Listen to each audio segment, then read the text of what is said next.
কি যে করি, কোনো কাজকর্ম কিছুই নেই। বসে থাকলে তো আর সংসার চলবে না। কিছু একটা না করতে পারলে তো না খেয়ে থাকা লাগবে।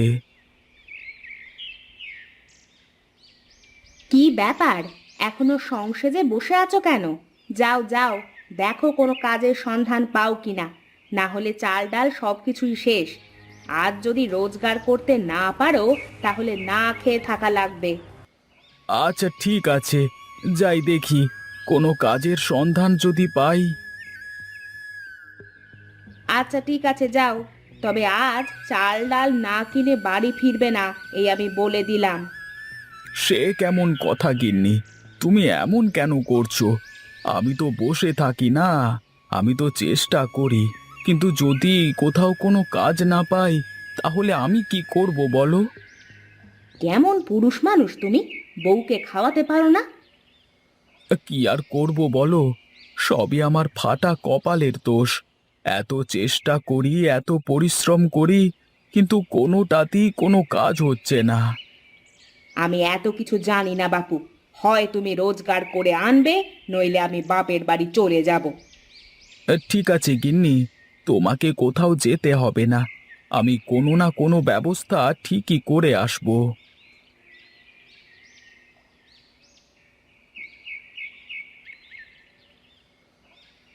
আরে এই গোপাল দাদা, এই চললে কোথায় গো? একটু বাজারের দিকে যাচ্ছি দাদা। আজ অনেক দিন হয়ে গেল, কোনো কাজ নেই। দেখি যদি কোনো কাজের সন্ধান পাই। বাজারে যাচ্ছ কাজের সন্ধানে? তা বাজারে কি কাজের সন্ধান পাওয়া যায় নাকি? আমার সাথে চলো, আমি তোমাকে কাজ দেব। সারাদিন কাজ করবে, দিন শেষে 300 টাকা পাবে। চলো তো। হ্যাঁ হ্যাঁ, চলবে বই কি, একদম দৌড়াবে। আচ্ছা ঠিক আছে, চলো আমার সাথে। আমি তোমাকে কাজে নিয়ে যাচ্ছি। তুমি চাইলে প্রতিদিন আমার সাথে কাজে যেতে পারবে। আমি খুব সমস্যার মধ্যে আছি। আজ কদিন ধরে কোনো কাজ নেই আমার। এ সময় প্রতিদিন কাজের জোগান হলে তো অনেক ভালো হবে। আচ্ছা ঠিক আছে, চলো এখানে দাঁড়িয়ে না থেকে হাঁটতে হাঁটতে কথা বলি। হ্যাঁ হ্যাঁ, চল চল, তাই চল যাই। তা তুই ধান লাগাতে পারিস তো নাকি? হ্যাঁ হ্যাঁ, কেন পারবো না, সব পারি। মাঠ ঘাট দোকানপাট যা বলবে সব কাজ করে দেব। আচ্ছা ঠিক আছে, চল তাহলে। আরে গোপাল, তোকে নিয়ে এসে বেশ ভালোই করেছি দেখছি আমি। ভালোই তো ধান লাগাতে পারিস দেখছি। গরিব মানুষের ছেলে তো, সব কাজ শেখা আছে। আচ্ছা ঠিক আছে, তুই কাজ কর।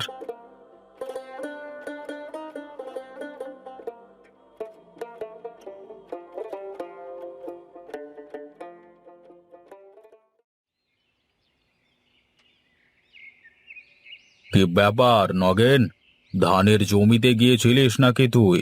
কতজন লোক কাজ করতে এসেছে আজকে? হ্যাঁ জি মালিক, এই সকাল থেকে ধানের ক্ষেতের দিকে যায়নি। কি অবস্থা তার তো কোনো খোঁজ খবর পাইনি। অনেক দিন হয়ে গেল ধান ক্ষেতের কাছে যাওয়া হয় না।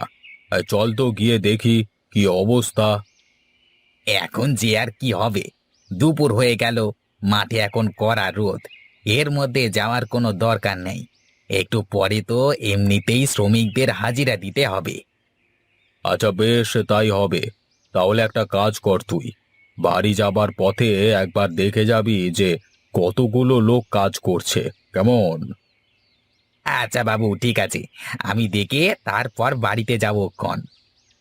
আচ্ছা বেশ, তাহলে আয় এখন।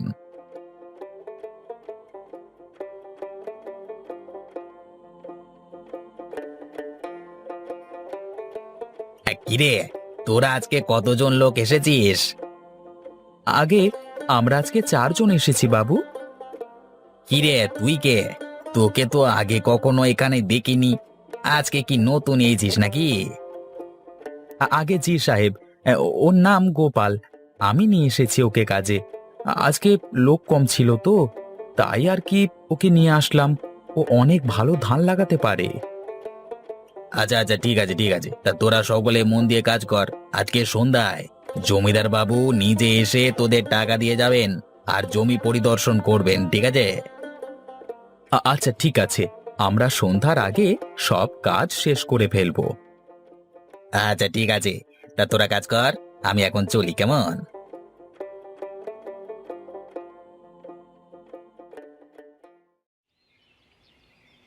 তাহলে তোরা আজ কজন কাজ করছিস? আগে জমিদার বাবু, আমরা আজকে 4 জন কাজ করছি। তা তোদের কি পুরোপুরি ধান লাগানো হয়ে গেছে নাকি? হ্যাঁ জমিদার বাবু, আমরা সব কাজ করে ফেলেছি।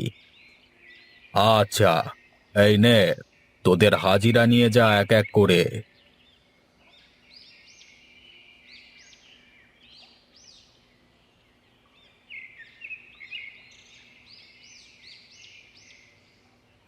এই গোপাল, চল চল, আমরা বাড়িতে যাই, অনেক কাজ পড়ে আছে।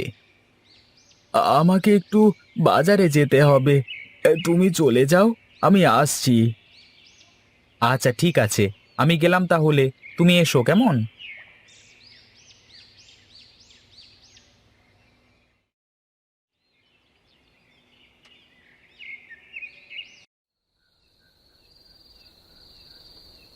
আরে এ কি, বাজারে তো দেখছি কেউ নেই।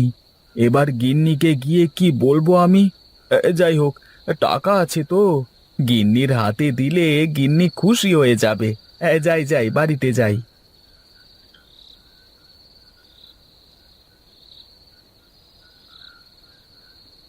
গিন্নি, ও গিন্নি, কোথায় গো তুমি? এদিকে এসো তো।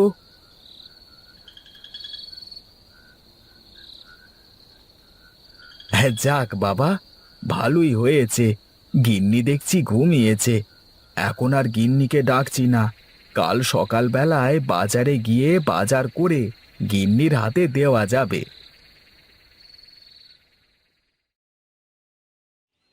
এই গোপাল, গোপাল, এদিকে আয়, আয় তাড়াতাড়ি এদিকে আয় বলছি।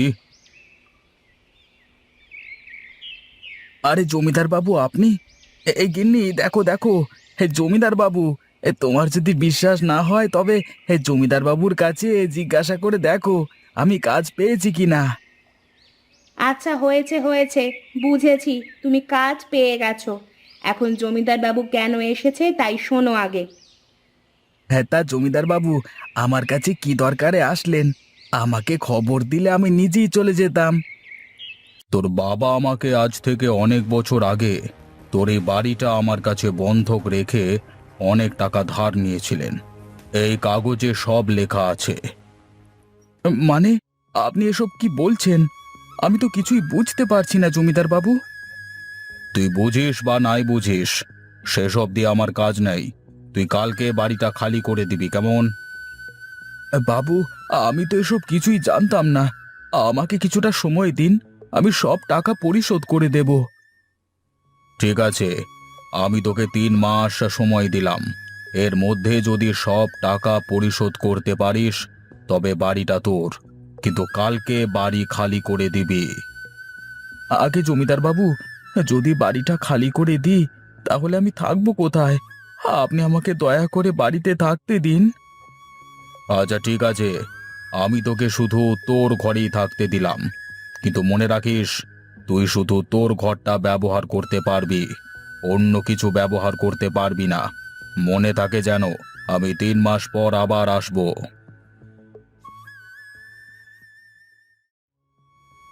তুমি থাকো, আমি চললাম আমার বাপের বাড়ি। যেদিন রোজগার করার মুরদ হবে সেদিন তুমি আমার কাছে আসবে।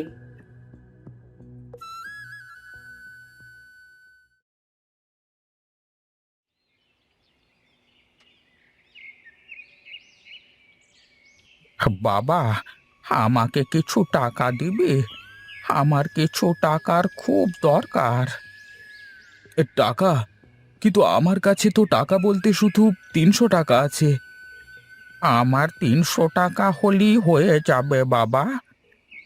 আচ্ছা ঠিক আছে, আপনি দাঁড়ান, আমি টাকা নিয়ে আসি।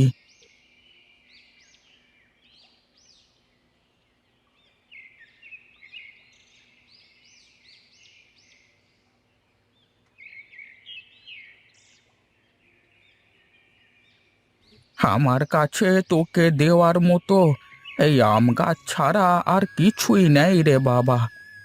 এই নে, এই গাছটা তোর ভাগ্য বদল করে দেবে। আরে, আমি এই আম চারা কোথায় লাগাবো? জমিদার বাবু বলেছেন টাকা শোধ না করা অবধি কোনো কিছু ব্যবহার করা যাবে না। এক কাজ করি, চালের উপরের মাটিতে গাছটা লাগিয়ে দিই।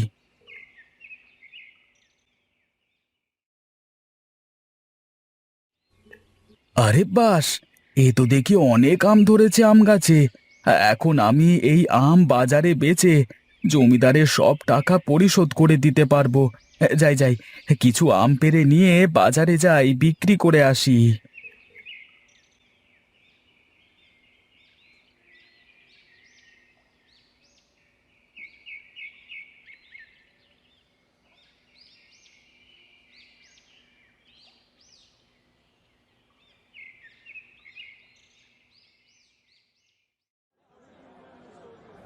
খেয়ে যান, খেয়ে যান, মিষ্টি মিষ্টি আম খেয়ে যান। একবার খেলে বারবার খেতে মন চাইবে। মিষ্টি মিষ্টি আম খেয়ে যান। দাদা, আমাকে আম দাও তো, আমাকে 5 কেজি আম দাও। হুম, আমাকেও দাও। আমাকে আগে দাও। আমাকে 10 কেজি আম দাও। আহা, থাম থাম, আমি সবাইকে আম দেব, একটু থামো তোমরা।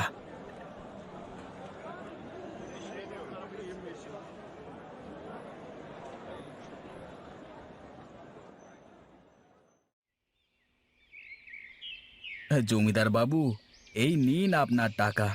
এখন আমার বাড়ির কাগজ আমাকে ফিরিয়ে দিন। হ্যাঁ হ্যাঁ, এই নে তোর বাড়ির কাগজ। আর শুনলাম তুই নাকি বাড়ির চালে আম গাছ লাগিয়েছিস, সেই গাছে নাকি অনেক আম ধরেছে। আগে হ্যাঁ জমিদার মশাই। তাহলে তো এখন ভালোই রোজগার করছিস। যা, এখন তোর বউকে ফিরিয়ে এনে ভালোভাবে সংসার কর। না, তার কোনো দরকার নেই জমিদার বাবু। যে আমার খারাপ সময়ে পাশে থাকে না, এমন মানুষ দিয়ে আমি কি করব? আমি চলি এখন।